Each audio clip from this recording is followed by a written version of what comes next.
Sukwahay sa ubang mga bilangguan nga na problema sa supply sa tubig ilabi na ning panahon sa summer. Ang Lapu-Lapu City Jail adunay abundang supply. Apan tungod kay naputlang og supply sa kuryente. Mano-mano ang pagkaos sa tubig. Si Luan meron din sa exclusive report. Kini ang entrance paingon sa dakong langob nga mo'y nagsupply og tubig sa Lapu-Lapu City Jail sukad na pabarog ang bilangguan. 28 ka tiil ang gilad mo niini. Gipatauran kini og water pump aron direktang maabot ang tubig sa gripo. Kining kuan, ining pinagkukuha na mo, parang kuan, ano to parang nakasumpay sa dagat, halo itong ilalim ng Lapu-Lapu City Jail, yung kinakatayuan ng mga structure natin. Apan sukad ni adtong Domingo sa buntag, mano-mano ang pagkuha sa tubig.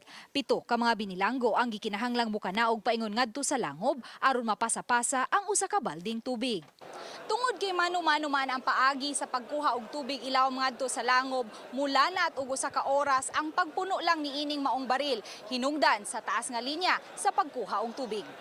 Ingon ani ang kalisod karon sa for the past 5 days na amo ang giagianon dere.